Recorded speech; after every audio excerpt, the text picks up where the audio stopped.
Welcome everybody to Shadow's Carnivore or Washington Carnivore Community class. My name is Annalie and I am Shadow's Education and Community Engagement Lead. So I do these sorts of community classes, these virtual ones. We're gonna have more in-person ones coming up in the future. So if you like this class, just check out our website. We're gonna have cool things like this pop up all throughout the next couple of months. For those of you who aren't very familiar with Shadow, we are a small nonprofit organization, and we preserve and restore about 100 acres of land, critical land over in southeast King County. We have a wetland, which is a bog wetland, which is incredibly unique. 97% of bog wetlands have disappeared in Western Washington. So we have one of the bogs that is left. So it is very unique and very cool to come and see. But for tonight's community class, we have partnered with Sasha Hendricks, who is the education curator over with Cougar Mountain Zoo in Issaquah. So with that being said, I'm just going to go ahead and hand it over to her now to get started. Thank you, Annalie. I appreciate it. So yes, as Annalie said, my name is Sasha. I have been part of Cougar Mountain Zoo for about 15 years now. For me, my ambition and passion have always been carnivores, but I do enjoy a lot of the other species as well. But I'd like to thank Shadow Lake for inviting us to join. This is something we had planned last year, but it's exciting that in this times we can still have this form of communication occur, which is really important. But yeah, so I'm going to pop up. I have a little PowerPoint presentation because, as much fun it's probably to watch me talk. You probably want to see some of the images of our local carnivores as well as learn a little bit about them. So I will get that all set to go. All right, how does that look? Can we see the image? Yes, good. Okay, great. So, as Annalie mentioned, we're going to be talking about carnivores, especially in our community. For us out here in Washington State, there are three pretty well-known carnivores that inhabit a lot of the landscape here. We're going to focus on those three. One is going to be the cougar, one is the gray wolf, and one is going to be black bears. So for us here at Cougar Mountain, we actually do have two of those species. We do have cougars and wolves that reside at our facility. All of our animals here, we consider them ambassadors for their wild kin. So if you've had a chance to come visit Cougar Mountain Zoo, great. If not, you should come on by. Even though during these times our programs are a little bit different, we're still having a lot of opportunity to talk to the public, engage with them, and help learn about our species here, as well as the species locally in Washington State. But just so you know, with a little bit I've done, a little background of what I have learned and done in my time. So we're going to check that out. There we go. So a little bit about me. I do have my bachelor's of science in zoology. So that just was the perfect courses for me to take to learn about animals. Neat enough too, I went to Washington State University. So I am a local Washingtonian in that degree, go Cougs. And since graduating, I have been in the wildlife field for about 15 years now, which is amazing in its own right. But it's been great because I've learned a lot throughout my time. So specifically, I had the opportunity to engage with large carnivores for about 10 years now. As I mentioned, cougars, wolves, we actually do have Bengal tigers here at our zoo. They're incredible. And a little bit of time too working with grizzly bears. That was an amazing part of my college career, being able to interact with them, learn about them, and take care of them.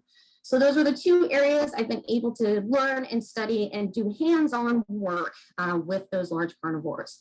Now, something really fun that occurred just a couple of years ago was I did get to take part in assisting studying cougars in our state. So I mainly focused on the West Cascades, which you'll see a couple images from, but I also got to help out in Eastern and Northeastern Washington. And with that program too, I also did get to study wolves, and that was really neat to learn as well. So the project I did get to help on was the West Cascades Cougar Project, the Washington State Predator Prey Project, which is just finishing up, as well as the carnivore habitat usage. So, and at this point in time, I've been here at our facility for about 3 years, specifically running the education and conservation programs we do here. So, carnivores in our state. This is just a little bit I'm going to go over. The first part is learning about these animals, just in case you might not be too knowledgeable about them, or maybe have learned some things and not others. So we'll talk about cougars, wolves, and black bears. We're going to kind of touch about, their status in Washington, so their numbers, distribution. One of my favorite things we're going to do, which we get a lot of questions here at the zoo, is how do you tell the difference between, say, a wolf and a coyote, or a black bear or a grizzly bear? And funny enough, sometimes a bobcat and a cougar. So we'll talk about those. We're going to also look into their role in the ecosystem, possibilities of coexisting, and what their future holds. So my first and favorite is the cougar. Now this cougar, I was really fortunate enough to be able to actually study her. Her name was F6. That is the codes we use for a lot of cats in the mountains, when the ones that are radio collared, and learning about them. She had incredible strategies when hunting, and I was really excited when I got to learn and help and study what she ate, which, by the way, full disclosure, so some of the images on here, my friends, especially for our kiddos, there's going to be some animal remains, and that's just an important part about learning what these animals eat and then how that affects the environment. So just to let you know, I will give a warning if there's going to be some bones on, so just so you're not surprised. So first off, we talked about those cougars. So puma concolor, which is their Latin name, it loosely transcribes to cat of one color. Now, if any of you have ever heard of a mountain lion or a puma, it's actually the same cat. So this species has about 200 different names, and it just depends on where in the world that you would actually call them maybe something different. So cool enough, those cats that live down in Florida, the Florida panther, that's a cougar. So for us here, we usually know them as cougars or mountain lions, some in pumas, depending. But they do, I believe, still hold the world record for the animal that has the most names, which I find fascinating. So for cougars, they are also the largest of the purring cat. That's because of how their throat structure is and how the hyoid bone is connected, or connected either with cartilage or connected with ligaments. Pretty cool. Now, in our state, cougars can live to be about 10 to 12. It does depend on environment, on other factors that can limit or extend it. I've known some males to live to be only about 8, while some females can actually live to be about 14. So it just depends on what's going on in their environment. Now, for us here in the wild, male cougars are only about 150 pounds. And neat enough, if you go a little more north up into Canada, they can get a bit bigger. But the biggest cougar that was found in our state was up in northeastern part of Washington. They weighed in 197 pounds. That's a big cat. So our cougars here at the zoo, our females weigh around 100 pounds. Our male weighs about 130 pounds. So still a pretty big cat, which is also, my friends, one reason why we do not go in with our carnivores here. They're amazing animals, and we can still have protective contact, but they're still a predator and big. So in the wild here as well, cougars can reach to be about 7 feet long. Now you gotta realize though, that's not all body. That's including their tail. So their tail can get to be about 3 feet long, and that's actually another distinguishing feature when you compare that to, say, a bobcat. So that's a big part of them, and I love their tail because they have little dark tips on the end of their tail. Another thing to know. Now, with cougars, especially when they are out in the wild, it is the mom that would take care of the cubs or the kittens. And for them, they actually can stay with mom until about 2 to 2.5 years old in some cases. So they have a really strong parent-offspring relationship. And thanks to trap cameras, they've actually recorded female cubs coming back with their own cubs and even hanging out with mom sometimes and feeding on the same food. That's something we never knew of until we actually got documentation on cameras. So it even goes to show maybe we need to study that a little bit more, see if that's just coincidence or that's something that could be happening. Now for cougars out in the wild, they're pretty much going to go along lines with what they eat, at least in terms of how strong or fast or athletic they are. They have been known to reach top speeds of about 40 miles per hour, have been recorded to jump over 18 feet up in the air, and jump 60 feet down and survive. Now, I talked to one of the biologists out here in Washington, and he swears he's seen a cougar jump 100 feet down and run away. Now, he has been out in the field for almost 20 years now, so I kind of do believe him. But still, that's pretty darn good. And they land on all fours. That is important with cats. Now, here's that other fact, too. If you think about a cat that weighs 150 pounds, they have been recorded to bring down prey animals about 10 times their own body weight. That is pretty much the size of a really big bull elk or even a moose. And they do it on their own. Wolves actually need to work together to do that. So it gives you an idea of just how powerful these animals are, and relating to that of being an apex predator. Now, apex predators are pretty special. An apex predator is a predator at the very tip top of their food chain. Pretty much they have no other predators that would prey upon them. So out here, cougars are considered to be an apex predator. They have competition with fellow predators, but there's nothing that's trying to get them. Another cool thing about cougars is they're an obligate carnivore or a hypercarnivore. That pretty much means the only thing they eat is meat, like in those images there. So they're going to be hunting a lot of those animals out here in the forest, but their main ones are ungulates or hoofed animals. So we found here in Washington State, black-tailed deer or mule deer, that is actually going to be their main prey that they hunt. But they are going to look at other species occasionally thinking, hey, might catch that. And some weird ones too. We even found they would really like beavers sometimes. There was one cougar, her favorite was raccoons. I don't know. They have a special taste apparently. So with us though, here in Washington, they do find ones that are their favorites, but they still will find other animals to prey upon like elk or even moose occasionally too, which is really neat. So for them, when they do eat that food, they're gonna not be able to eat it all. You gotta imagine it's like Thanksgiving dinner, you're gonna try to eat as much as you can, enjoy it, but you don't wanna waste your leftovers. So even though they can consume 20 pounds of food in one sitting, they're gonna bury it and save it for later. And that's what's called caching your prey. So they almost make like a little refrigerator out of the debris they can find. So in that image, there's actually some of those ferns you can find there, some other vegetation, and they have covered that up.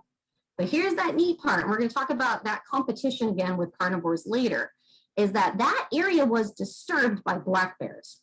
And that does happen, especially certain times of year, right before and right after those black bears go to hibernate. And they'll actually sneak over and try to steal some of that cougar food because they can smell really well. And so that area there, those black bears found it and helped finish it off. So the cougar then has to go find and hunt again. Now, cougars are also a crepuscular species, and that is an animal that's most active morning and evening or dusk and dawn. And so that's something important too when we talk about later with coexisting with them. On times to remember to, if you want to go visit the forest, when's the better time to go? And with that as well, cougars are ambush predators, and that is a predator that will sneak, wait, hide, and when they have an opportune time, they're going to go and catch their prey. So I have a challenge for you all. Now, I might not be able to have you tell me, but in this image here, there is a cougar. I'm going to give you a moment to have a chance to look to see if you can find them. If you need to get up to that screen, go ahead, just don't hurt your eyes. But the funniest part was when I was walking past, this is one of our cougars at the zoo, and this is their favorite hiding spot in their exhibit. And the only way I knew that cougar was there was I could hear him talking. And he was making these little chirping sounds when he was excited. But he decided, nope, I'm going to play hide and seek, and I'm going to watch you from here. Now, cougar's other common name is called the shadow cat or the ghost cat. And I guess you can probably guess why. All right, you guys all ready to see where they're at? No. No, you need another minute? I found it. I found Where it. is it? I found it, but I can't tell you. Here it is. I was right. What the heck? Yeah. It 'cause you doesn't can see look the like outline of his anything. face. Where is It's like the that? outline of I his don't see face. anything. Well done. All right. So if we can look at there, we see his little mouth. We will see here. I will get my little laser pointer. I love technology. So right here is his little mouth. His nose is right there, and the rest of his face is right here. So his name is Meeksha. He is the male cougar at our zoo, and that is his favorite spot to watch people. And that's what's amazing is that cougars are very good at hiding, which is why even in the wild out here, it's really rare that you would ever see one in the wild. They might see you, but they really don't want to come say hi. They know they're nice and safe there. All right, so that's our little info on cougars. Now we're going to talk about the gray wolf. So this is one of the wolves at the Cougar Mountain Zoo. This is Huska. I took this photo, gosh, I think it was about 2 years ago during another big snowstorm. So maybe I'll get some more photos in a couple days. But they love to play at the zoo, in the snow at the zoo. They are very well adapted for this type of climate. They can run around all over their exhibit areas and just have a great time. So it was really fun to see them enjoy the weather that they're quite used to. So the gray wolf, also known as Canis lupus, is technically the largest canid in Earth. So you can actually find the gray wolf in different parts of the world. Now here in Washington state, their average lifespan is only about 5 to 13 years, and males do not get that big. So quite often you might think, yeah, there's some wolves that can get 170 plus pounds, but out in our area, males only reach about 100 pounds. And you think, wow, maybe my German Shepherd or my, big dog is bigger than that. Possibly, but their size is actually the factor. So they can get almost as well 6 feet long. It can still stand pretty high at the shoulder. This wolf right here, Coleman, last time we did go inside with him, he was still pretty young, but he was already full grown. His back reached past my hip. So that shows you just how big these wolves can get. Even though they're not heavy, they're still pretty darn athletic and strong. Now, and I'm sorry to ruin this, but wolves don't technically howl in a full moon. I'm sorry. So that is a myth, but it's been found that possibly it is an easier way to hear them on an open night. So when there's no clouds or anything up there, and it can take their howl so much farther away. Because in tundra or open plain environments, you can hear a wolf's howl up to 10 miles away. If it's in really dense forest, they've been estimated to be about 7 miles away. But that's another neat thing too, my friends. They still don't exactly know why wolves howl. There are still understandings of, yes, it's probably territory-based, maybe communicating with wolves in the pack, but they're still not defining features as to when and why they do. But they do know it does help when they do have to go across great distances to be able to communicate. And that's something as well. So this species can actually travel over 40 miles in a day. Now, that doesn't mean they're just constantly on the go, but if they do need to find new territory, if they need to find prey, if they're stalking prey, they can travel quite a bit of a distance. They also have a very strong family dynamic. And that is something cool enough we have just recently learned over the last couple decades, is that wolves aren't just a bunch of random wolves together, it's actually a family. So mom and dad are the alphas, and their jobs are to keep all their kids in line. So they might have pups for 1 year, then the other pups might stay for a little bit when they have their next pups. So you can sometimes have a couple generations of pups until they move on to live out on their own.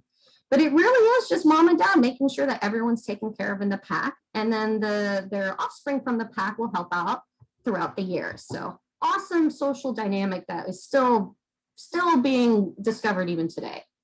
Now, this next term is important. Wolves have been determined to be a keystone species. Now, a keystone species is a species that has a large impact on the ecosystem. Normally, even more so that if they're removed from the environment, it's going to play a huge role in the development of that environment. And that was specifically finally confirmed when wolves were reintroduced into Yellowstone in the 90s. And it took 30 years, but we actually saw the forest regenerate. We saw the river beds come back. We saw natural birds and plant matter return and mammals.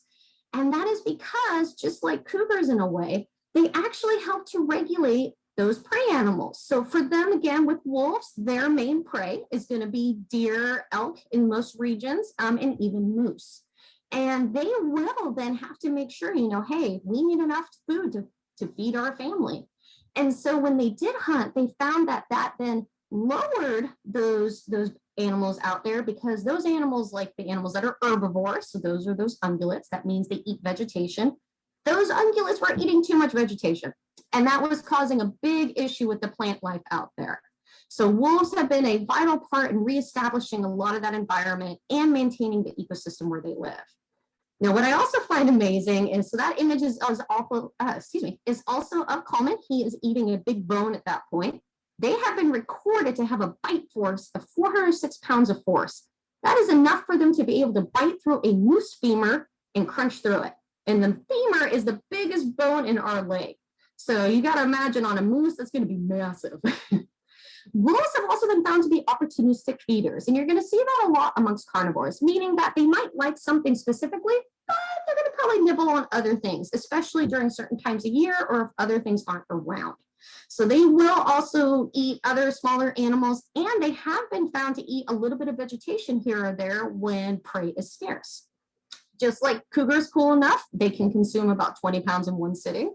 Now, if you haven't had a chance to visit our zoo, at the end of the day is when we shift our wolves off display. And if you time it just right, you can actually see them eat their dinner. Now, I don't know if any of you have ever seen a wolf eat, but I really do know why wolfing it down is a thing. They inhale it. I still have never seen an animal eat its food so fast than I have the wolves. It's like you blink and it's gone. And that makes sense. When you live in a family dynamic, you got to be as quick as you can to make sure you can get as much food as you can. But I don't know how they don't get the hiccups because they eat really fast. So here's something awesome too. So we talked about cougars with being ambush predators. Wolves are called pursuit hunters. That is because when they hunt, their body style is designed to exhaust their prey. They can actually maintain some pretty decent speeds for an extended period of time and have been found they can chase prey for up to 3 miles. That is nonstop endurance hunting for 3 miles. And that's because at that point, those deer are going to get too tired. They're going to be able to then catch their prey. So an amazing, again, ability and athleticism, but just in a different form. All right, so those black bears. Now, black bears are pretty fun in our state. They are kind of a carnivore, kind of an omnivore. We're going to talk about that. So even though they're classified as a carnivore, they have some other features that make them a little bit different. So that species is called Ursus americanus. For one thing, they are incredible climbers. That is actually a lot of times if they do get startled, they're going to run up a tree. So that for them is going to be one of their main defenses, especially if you've got mama bear around, she's got her cubs around. Cubs are going to book it up the tree to stay safe. So extremely adept climbers, but silly enough too, when they climb down that way, they got to shimmy back down. They don't turn around and come down. There's only a few animals that can do that, but they got to scooch all the way back down. They also have a significantly longer lifespan. So compared to the other carnivores, black bear males usually live to about 20 years in Washington state, females up to 25. And their weights can range too to get pretty hefty if you think about it, 100 or 300 pounds. So that is a massive animal that we have that lives out here. They also can get almost 3 feet up to their shoulder. Again, pretty big bear, thinking of that size. And this even more so, they can reach speeds of 35 miles per hour. So that is faster than any human on earth. So just an idea of their capability. Now here's something too I find fascinating. Even though their common name is black bears, they don't come just with black coloration. They also have the cinnamon coloration, golden coloration, and there are a few on Vancouver Island called the ghost bears. They actually come in white. So that can always be a little bit tricky then when trying to determine between, say, a grizzly bear and a black bear, is because they're not always just going to have that dark coat. Now for them, and we'll see this in a map coming up in a minute, they inhabit primarily the forested regions. And that's because that's where they can gather a lot of food and go into their form of hibernation called torpor during the fall winter times. And it is one of the most widely distributed species of these carnivores in North America. But here's that question then from a moment ago. Are they a carnivore or an omnivore? So a carnivore is a species that consumes primarily meat, while an omnivore is a species that will eat both a mixture of meat and veggies. So even though we have found that they do have a carnivore digestive system, they still consume 80 to 85% vegetation. So that is a lot they have to do, especially right before they have to bed down for the years. They got to get a lot of calories to be able to withhold during that time. In that fall time, they can forage up to 20 hours in a day just looking for any kind of food they can find. And like our other friends too, they are opportunistic feeders. Now, it's not for them deciding, oh, you know, I'm going to eat a little bit of this meat, a little bit of that meat. They have been finding other avenues of food to consume.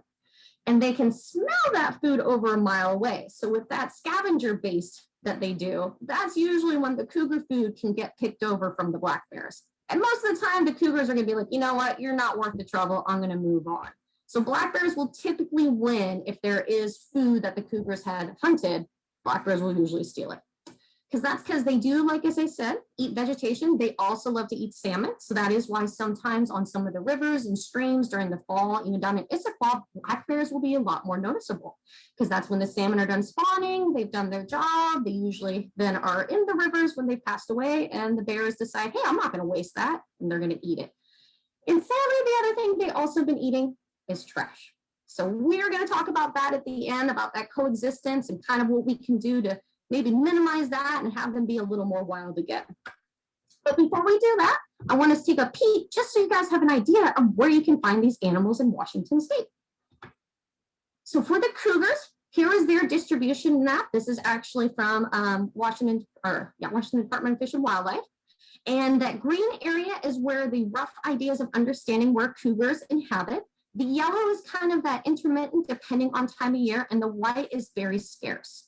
Now, even though cougars can survive in any ecosystem, they have to have resources and protection available. And resources mean like food, shelter, water, protection, all of that. So as you can see though, especially on that map, we have some just around our area. So a little history on the cougars in our state. There was bounty hunting that occurred back in the early to mid 1900s. And that occurred because at that point we were getting a lot of increase in human populations out here. And so it was one of their ways to manage them at that time. Now, a real management plan was put together from the Department of Fish and Wildlife back in 2008. And management varies. It's mainly the way that we can catalog the animals out here, but also make sure the numbers are doing okay and not going too little or too less. Now, in our state specifically, we've only had 2 human fatalities in the last 100 years. And that's pretty significant to think that with all this time we've been living near them and around them, that's the only times we've had such bad interactions. So our job is going to be trying to make sure we have that go to 0 and ways we can do that as well. Especially when you think about in our state, we have 2,000 some cougars annually, and Fish and Wildlife says it can get even up to 3,000 depending on cubs, cougars coming in from other countries and state, etc. So that's a lot of those big animals running around. Now in our state, males have about 150 square miles of territory. Females have about 50, and normally you'll have 3 females over 1 male's territory. So they can cover a lot of range, and it doesn't mean they're running around in circles, checking out all their territory. They're going to live in different parts depending on time of year, what's going on, etc. Now, one of my favorite facts has actually been found in the West Cascades. So that is in our region where Cougar Mountain is at, is the territory of the cougars, 18% is residential. Now, what that means is that it's typically the way when cougars are going more into the wilderness, they'll use those corridors of forest. So you have like green belts, you have wildland areas. That doesn't mean they're hunting in like a person's backyard, but it might mean they're just, oh, excuse me, just coming through. But it's great to see that even in this environment, they can still utilize it to a degree where it's not invasive, but it's still able to live in the area. Now, the current projects, West Cascade just finished. That was the one that I helped on. There is one going on, the Wolf Cougar Project and the Olympic Cougar Project, which is in full swing. So all of these research projects are still extremely important in better understanding our wildcats out here. Now, those wolves. So these are those little sections just to give you an idea of all the different wolf packs here in Washington State. Now, for us, these are the areas that we are at this point pretty well known on, where they've dispersed at. We've been able to catalog them through, trap cameras, through collaring data. And I'm a little bummed where I have to give you this next fact. So I was very excited back in 2019 when Fish and Wildlife did confirm that, let me get my little laser pointer, that this pack right here was officially the first pack on the west side of the mountain since 1930. Because cougars actually were removed completely from 1930 in Washington State and slowly started coming back on their own in 2008. So the Deobson Creek Pack was established up in Skagit County. Now, they were still right on the border of the mountains, but that was such a success to see that these wolves are still establishing areas. Sadly, though, as I was double checking all my information, I did come across that they are now pretty sure that they did disband. So that does mean there is probably not an existent pack, but that still gives us hope that there can be, and there might be another one in the future. So looking then on their history, wolves were found throughout Washington State in the mid-1800s, but when humans started to expand some more, they were completely removed by about 1930 from the entire state of Washington. And it wasn't until 2008 in Okanogan County, which is the Methow Valley area. So if anyone's ever been to Winthrop or Twisp or Mazama, it's that area. And they had their first official pack return called the Lookout Pack. Now, I was really lucky when I got to help on some of the research with Fish and Wildlife. I did get to help study that pack for about a month. And it was fascinating and just incredible to think that these were the first returning wolves, at least their generations, back in our area. So that was awesome. Now, at this point, there is still an estimation to be about 145 wolves in our state, 26, 25 packs roughly. And this is numbers from Fish and Wildlife as well as tribal lands. So we were able to include all of Washington state to know. And as I mentioned, the 2019, we had our pack, but they're still on that, okay, maybe not as of last year. Now, as you can tell, their territory size can be much larger than the cougars. And that's because, again, with having a pack, you need to be able to feed all those mouths. So they will as well go around that territory kind of intermittently, depending on time of year, if it's closer in the mountains, but they'll actually even use the tops of mountains to navigate and be able to then go and travel throughout different parts of their territory.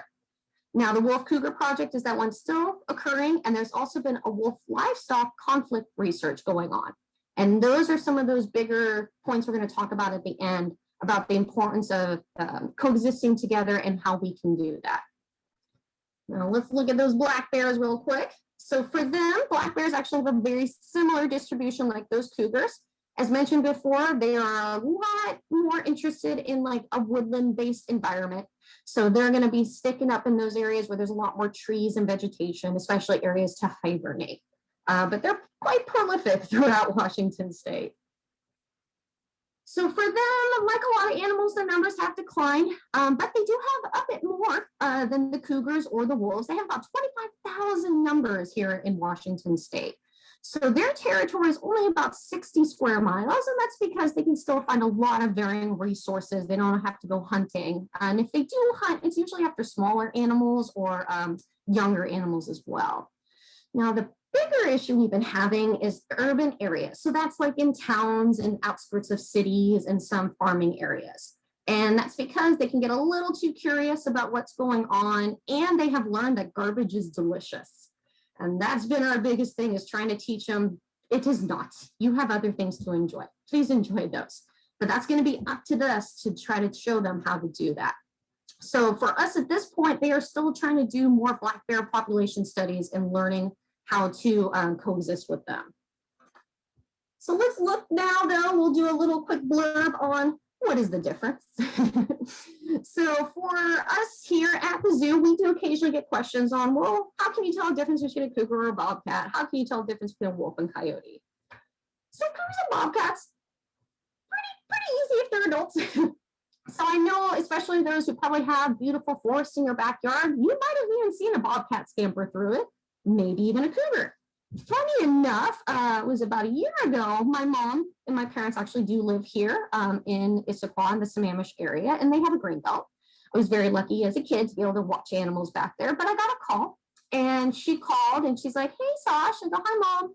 She's like, I think a cougar just went through our backyard. And I'm like, okay, Mom, sure. Because cougars, I know I study them and I don't even see them. I'm like, go on. And so she started explaining, and I went, okay, stay inside. So she did actually see a cougar walk through their backyard. Now, she did exactly right. They stayed inside. They did call the other neighbors because they wanted to make sure no one had any of their cats or dogs hanging out outside. But honestly, that's the only time she ever saw them, and never saw them again.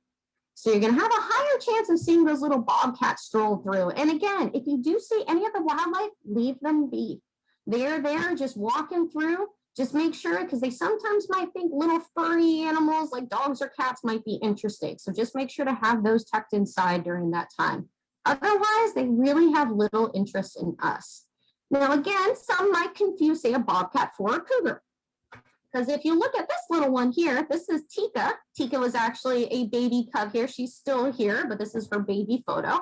And I could understand that people might think this might be a bobcat from a distance because they have spots, when clearly cougars do not have spots. Well, they do when they're young. They decided they had to be different in the family of the cat family, and they wanted to lose their camouflage when they were grown up. So here's little Tika, and she does have a tiny tail too. So that's also one of those features a bobcat would have. But she's only about maybe a foot long here. You look at a 3-foot long cougar, their tail's about the size of their body. So this is one of our younger cougars. This was Kira. Her spots were almost gone at that point, but her tail is super long. So that's always going to be the really big thing to look for. You know, if you do see a wild animal in your backyard or when you're out and about, if you see that long tail, it's going to be a cougar. If it's a short tail, it's probably going to be just a little bobcat or even a house cat. Some of those have happened too. Now, here's where we get quite a bit is coyote versus a wolf. Now, as I mentioned, wolves aren't really found at this point out on this side of the mountain. So if you do see one of these big old canines running through, it's most likely a coyote. We did have one reported single wolf back in 2015 that was found in Snoqualmie, but we haven't had any confirmed sightings since. But just in case, especially if any of you do go out and visit out and about, these are the areas or these are the features you're going to be looking for. So a wolf, usually in our parts of Washington, are either going to be black with gray, or that gray with dark patches. We don't have really any of the browner versions out here, like you can see like a Mexican gray wolf. And that's versus a coyote that's gonna have more of that brown peppering through their fur. For them as well, they're gonna be a bit bigger for the wolf size. They can reach about 5 feet or so versus the coyotes that are gonna be about 4. That's again, including the tail in those cases. The faces are the bigger parts. So wolves have more of a rounded ear, while coyotes have more of those pointed ears. And the snout's going to be a defining feature too, where the coyotes have a pointy snout, while the wolves have more of a rounder, firmer snout. And if you do see paw prints, it's going to be tricky too, especially if you go out and there's a lot of dogs running around as well. But if you find a very large paw, that might be a wolf versus that more concentrated size for a coyote. So just some important things to think about when you are observing animals or knowing your area. And then one of the other ones that we don't have there at our zoo, we still love to talk about them, are the differences between black bears and grizzlies. Now, again, grizzlies used to live in parts of the Cascades. Now you'll only find them in the super north part of the Cascades. And even then, they're kind of in and out of Canada. The ones that have estimated, there's maybe about 5 to 20. And then you'll find some more out in the Selkirk Mountains out in northeastern Washington. And there's about 50 out there. So again, you're going to probably have a higher likelihood of seeing a black bear versus a grizzly. But here are those neat features. Now with those black bears, they have those really shorter but firmer claws that does help them a lot for climbing versus grizzlies that have those very long ones, which actually help with digging. It's cool enough. Now for me too, when I look at a grizzly bear, I always think of like a teddy bear. We've got the ears more on the side, while the black bear are going to be a little more focal centered and pointy. And then again, coloration is going to be tricky, so don't always think on that. But that big old hump on the back of a grizzly is going to be a really big feature of them, as well as how their face kind of squishes in like that. Those are going to be the features again for those type of species. So just those little good to know moments. All right, now we're going to start getting into the meaty stuff. So ecosystem, that is pretty much the environment of these animals and where they live. Each of these species have a pretty important role in their ecosystem. That is why they're so important for maintaining prey or maintaining the abundance of a certain kind of species or lack thereof. So for cougars, they maintain prey numbers so that you're not going to get too many eating the vegetation, and it helps to maintain a healthy population. That was one of my favorite things I did learn when I did help with the research out in the mountains, is that when we would collect the data from the cougar kills, is what we deemed it, when we would get the deer, we actually were able to look at the bone marrow and we can tell if it was a healthy deer or not. Majority of the time, it was not healthy. So that showed me in all these years as a kid, even learning that, you know, these animals are out there, these carnivores, to be able to make sure that the sick and the weak are slowly removed to keep healthy animals in. It's true. And that's done with a lot of those predator species. They are there to help maintain that environment. And you can even see certain degrees of this out on way east coast of the United States, where there are the absence of these large carnivores, the prey populations are out of control. So gray wolves had also contributed similar to that back like in Yellowstone, certain areas of Washington, especially since they're more keyed into certain ungulates versus the cougars. If you do remove this keystone species, the landscape will change. And at that point, you'll get a lot more invasive plants that just do a lot more harm than good out in that area. Now, black bears, though, they do share that role in maintaining balance, but it's a little different. So for them, they're one of the largest seed dispersers out there. They actually help when they consume certain berries or other foods, and when they do eat meat, that helps as well. It actually provides nutrients for the environment. It creates a really rich biome where you can get all these varying species of plant life and then animal life survive. And depending on what part of the forest they're eating in, if they're breaking into logs and, you know, helping break down compost and that debris, they're actually providing new nutrients for regeneration. So again, I love carnivores in that they play more of a role than just these big animals out there. They really do make sure the ecosystem works. So with that though, that's then our hope here is there a way? Is there a way to find a balance that we can in this environment coexist with these species? Because in this area, it's beautiful, but we have a lot of people hanging out here now, and that is starting to impact a lot of the wildlife. So for us, is it a possibility? Is this something that we can still have all these amazing large carnivores and animals out there, but we can be here too? The answer is yes, but there's always a but. So for us here, we can, but we still need to play a bigger role. We have the responsibility as humans to be able to enjoy and take care of these animals, but have a good time doing it as well. So our biggest efforts here at our zoo is to try to help with community outreach. So talking to the public, talking to our visitors here, and just trying to, you know, educate the individuals about what they can do and what these animals do as well. And then on top of that, other organizations in the state will contribute with ongoing research. So always learning. We only touched on some of the topics when I got to help out. There's still so much more to learn and do in order to help, you know, ourselves and our environment. So with that though, we look at this saying, okay, so educational outreach, what does that mean? Pretty much interacting with the community on wildlife topics. We do it at our zoo. We'll go out. You know, this has been amazing, but I definitely miss being able to visit places, and I know we'll be able to soon. But that opportunity to talk to people on how to, you know, live with wildlife, it's something that being able to do that and support, it's a big deal. And at the very end of the presentation as well, I will be providing some links to WDFW so that Washington State Department of Fish and Wildlife, sorry, so that if all of you are interested, those are ways to help as well. For one of the things too, updating and eliminating misconceptions about predators. So the big bad wolf concept, not really there. Wolves are actually way more afraid of us than you think. And just to give you some facts too, so in the United States, in the last 100 years, 18 people have passed away from a cougar attack. One person has passed away from a wolf pack attack that was actually out in Alaska. 24 people have passed away from black bear. Now, does anyone have any guesses as to what animal kills about 200 people a year? A year, not in 100 years, a year. Anyone want to chime in? Any guesses? If not, that's okay. Moose. Moose, good guess. So moose are one of the more, and actually that was something funny too, is Deer. what was that? I said I was thinking about deer. Good. So with moose can be very territorial. They can be, especially when there are their calves around. Oh, I'd rather see a cougar than a moose any day, honestly. But my friend who said the deer, you are correct. People, about 200 people Yay! die from deer.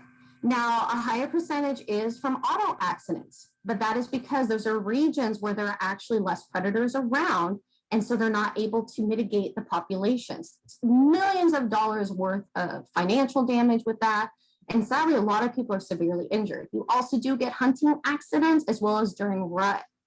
But just to think that there would be so many more people if those predators were around to help stabilize those populations. So for us here, that is what we try to explain is, you know, don't be complacent though. That doesn't mean don't go running around the woods, wanting to hug a cougar. But it's just important to learn on how to interact with the environment, on how we can still maintain that happy balance between. Because at this point with human expansion, we're finding great ways to live. We're finding areas to enjoy. It's just vital to have a better understanding of the wildlife around us. So for us, it's more learning on how predators are in order to deter them from being interested in us. And that's what we're trying to do with our focusing more on learning how to coexist. Now, the secondary part I mentioned was ongoing research. Now, this little cat here, I should say, this was actually one of the cats I got to assist with collaring when working with Fish and Wildlife. And that's something as well Full disclosure again, all this information is my personal experience. I do not work for Fish and Wildlife at this point. I work for Cougar Mountain Zoo, but these are my little anecdotal scenarios, so all opinions are my own. But I was very excited to be able to actually assist in this collar capture, and happy to say this cat actually went up and hung out in Canada and went to live out his life there. So it just shows you too how far they can travel. So with this cat here, we were able to put a collar on him and track him to see where his genetics were going. And that's actually what's going on, is the biologist there is taking an ear tag, but at that same point, he's taking a bit of DNA. And this helps us better understand the genetic variation that's occurring, to making sure there's no, inbreeding going on, because maybe they can't, go anywhere. That's sadly what is happening a lot down with the Florida panther, is they have not been able to progress past certain parts of the Everglades, mainly due to highways. So understanding that what their genetic variation is a big push towards better understanding the species. Why does he look dead? He's sleeping. Oh, okay. I'll go back real quick. So he's sleeping. That's why he has a little face mask on. And so if he does wake up, we don't want to get surprised. So when we are able to catch them, we actually put a little dart into them, and it just makes them go to sleep. So when they wake up, they're like, oh, that was the biggest nap I've ever had. And so for him, he's just taking a little nap so we can give him his little earring, put his collar on safely, and then he just goes back into the forest. So he is A-okay. Thank you for checking. Just napping. So here, because what we did is when we put that collar on, that's another good way to be able to then see all of these areas here, which are all of the different collar markings, and figuring out the territory of those cats. Now, here's a guess too. Does anyone know what this body of water might be? Any guesses? Lake Sammamish? Excellent observation. That is correct, my friend. So this is Lake Sammamish. So almost all of these cats were part of the study when I joined. This information is on a studying right before it. And so for them, it's amazing to see that they do live this close, because over here, actually the zoo's about right here. Issaquah's about right here. Preston is here. And you got Snoqualmie Ridge right here. So all these cats live all in this area, but if you can still see, they really still don't want to get very close to people. They like it out here in the mountains. So it shows, though, that by studying where they live, we can better understand on how to live with them, and seeing that they really do their hardest to try to deter from staying away from us. Now, in this image here, this was the PhD student that I got to help with at the University of Washington. And right now, what he's doing is he's got an antenna up to be able to listen to where those cats are. And that helps with those radio collars in order to know where they're at. So when we're walking around studying them, it helps to go, okay, maybe we shouldn't go in this area because they're here. All right. So continuing with that, though, we really try hard to understand the dynamic better, especially on instances where animals are going to be still close to people, but maybe not like houses.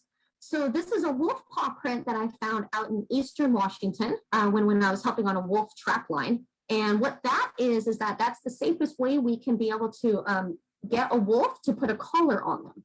And so it's something that we were able to go watch them. We could put cameras out as well. And this was one that was walking through the area. And so at this point in time, it's a bit of a challenge, because they do like to live right next to where a lot of like ranches are, like with cows or sheep or goats. And sometimes, even though it's rare, those can be a little too interesting to those carnivores. So we're doing our hardest to try to study them. Like I got to assist here. This was actually done like some time ago, where it was like 2012. This is one of the wolves that we actually got to assist with in reintroducing back into New Mexico. So it was one of the Mexican wolves released through, Wolf Haven International. And that was an amazing opportunity to help with them and be able to catalog them and put them back into the wild. And so that additional research is what's still prevalent in trying to make sure we can have a better success in learning, okay, well, where do these wolves like to hang out? Okay, what can we think of to do to say, hey, wolves, don't hang out by these cows, maybe go over there in the forests. So that's that ongoing research that's still pretty crucial in trying to help with surviving for those species. Now with bears, They aren't really much on the agricultural side. They're kind of the stinkers with the urbans. So for them, what we're trying to still do, at least for studying parts, is cataloging where the population's at and what they're doing. Now, do you guys see those dogs in those photos? Those are special dogs. Those are called Karelian bear dogs.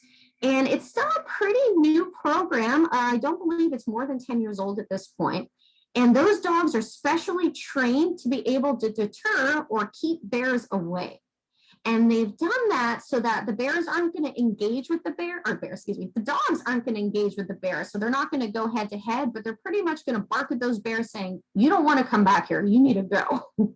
So when bears are causing mischief, so if they're hanging out in neighborhoods or really getting into a lot of trash and they just aren't going away, these dogs help to make them think, oh, I do not want to come back. And that's been one of the best successes we've had in order to make sure these bears will stay more wild. So there's different programs still going on to try to find that happy median and how we can protect ourselves but protect these animals as well. So on that though, our bigger thought is, well, what does their future hold? What is it we can do as people, and especially in this part of Washington, amazing areas with this beautiful urban to wildland gradient that you really can't find in many other places in the country. What can we do to be able to help them out? So for us here at the zoo, we always think of the possibilities. Now, this was one of my favorite moments. I think they're all my favorite. I gotta stop saying that. Everything was my favorite. So when I was out in the wild, I was able to assist in holding on to one of these cubs, yes, but it was mainly to be able to put a little earring in their ears. So mom was away and mom came back just fine. We only hung out with the cubs for a little bit of time. So it's enough where it's very quick so that we can check them out, see if they're healthy, get any little DNA again, and we give them little earrings. And so what those earrings show is that if they show up in another spot of the country or even Washington or Canada or anywhere, we'll know where they came from. And again, that shows that importance of learning how far do they go away? Because a lot of cougars, usually only girls stay in the area. Usually the boy cougars will go find other places to live. Sometimes girls do too, depending on how much food's available. So we're excited to see, well, where are they going? Why are they going there? What are they choosing versus not choosing?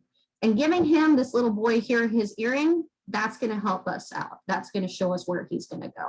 So once we were all done checking him out, making sure he was all nice and healthy, we put him back in his den. And then I was just a couple of days later, the biologist had cameras up and we saw them running around with mom. So for us, when any times that we did any of these research, it was very important to understand, you know, it was very minimal contact and we were doing everything we could to help study these animals. So with going forward with that, we want to see what are these possibilities with them? What is it that we can do to make that coexistence occur? A big part is due to the dedication of researchers. So I had a pretty fun time running around the mountains for a couple of years. I know quite a few of these gentlemen still do. Actually, the gentleman in the white, he got to go help study snow leopards. And so another extremely important species that relies a lot on us to be able to help and maintain. And that is the thing, is that research continues to search not only for their help, but for us, because there are certain avenues that we're trying to do in order to understand, okay, if they're out here and, you know, we want to build a house here, what do we have to know?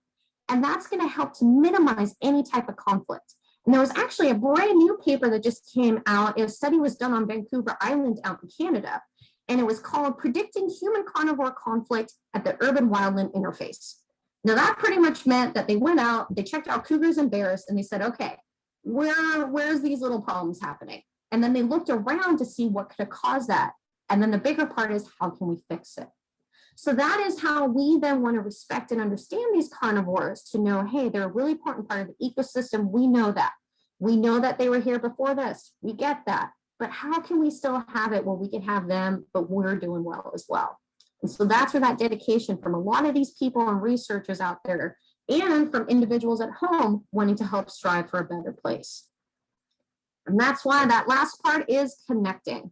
So for us here at Cougar Mountain, we do our hardest to connect people, to connect them either with wanting to learn more, with individuals that maybe, hey, someone wants to do this as research. Awesome, pursue that. There's a great, you know, so many different organizations or universities out there that can help.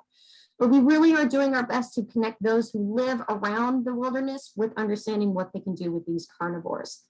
Another big part is speaking to certain community members. So whether it is, homes in a beautiful wilderness area or those ranchers, we want to discuss with them ideas. There's actually a group called the Wolf Advisory Group, or WAG, which has a wonderful assortment of different individuals from all parts of the line. So you have ranchers, you have conservationists, you have biologists, you have, people down the street, and they all come together to discuss ways on how we can make this work. And that's the biggest thing, is communication. So education and communication, that's what we can do to help these species out and to solve those, issues we've been having to limit that conflict. And myself included, it's been, pretty much my goal since childhood to help these animals. And I have wanted to do it in so many different ways. And honestly, throughout my time, though the research was amazing, I have found that talking to people has been the biggest hope. That is the way we can tell people, hey, this is all you need to do, and we can have these animals a lot longer. So whether it is, by learning how you can minimize animals even in your backyard, so like minimizing prey. So if you've got beautiful apple trees, just put things around it so the deers aren't interested in coming by.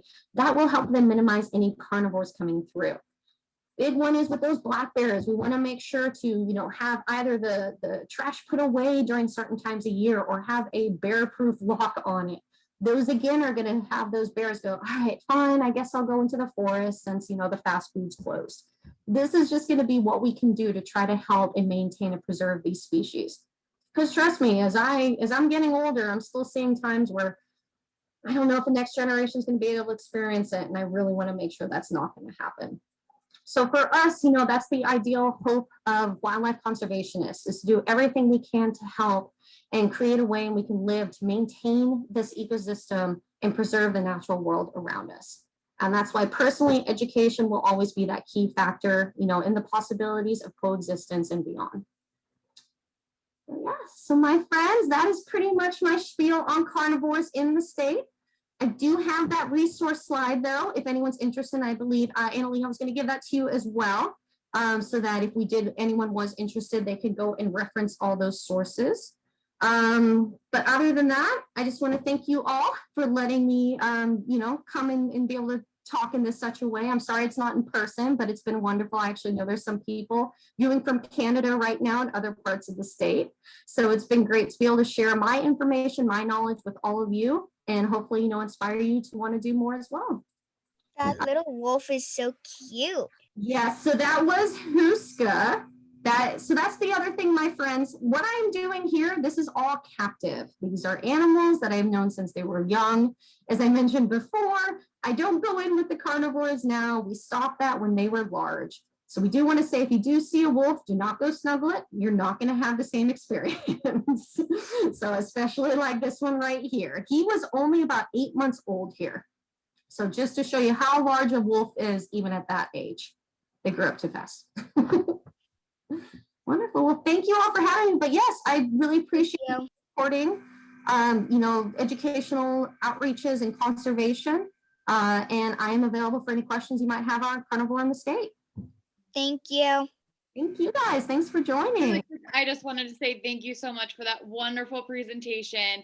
I know out at Shadow Lake Nature Preserve, some of our neighbors have experienced carnivores on their property and stuff. So this is really good just to kind of get a grasp of where they are and what they're attracted to. So that was so wonderful. I even learned so much from it too. So thank you, Sasha. Yeah, no, and I know, and that has been something we do try to engage in that conversation here at the zoo as well, is these animals here being able to have that one-on-one with and talking about, we've seen them in our backyard, or what can we do to make sure we don't see them in our backyard, and so forth. So it's my pleasure. Any questions? Thank you, Sasha. My pleasure. Thank you all. It's good to see. I saw some familiar names up there. So for the support. Oh yes, I see Natalie. You have your hand raised. Once there was actually a black bear in my cul-de-sac. Did you see one? Yeah. So yeah, in those cases, it's something to make sure to always view from afar.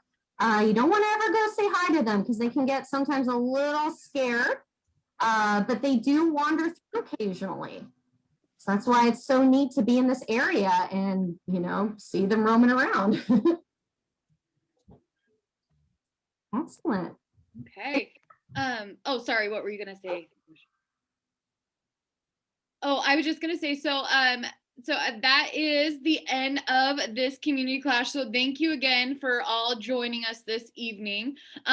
So like Sasha said, I will be sending out a PDF of those references that she had on her last slide, along with the recording of this presentation as well. So you'll should expect to see that sometime tomorrow. And Natalie, did you have a question? Oh yeah. Can you find like bears in like Ellensburg area? So yes, they sometimes do venture down. There's still certain areas where there's not too much forest. They don't like to go too often. And sometimes they might venture through and then go find a different spot when they go through their hibernation process.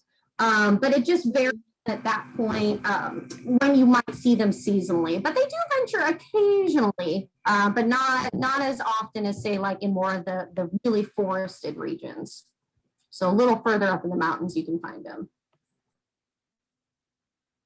Good question.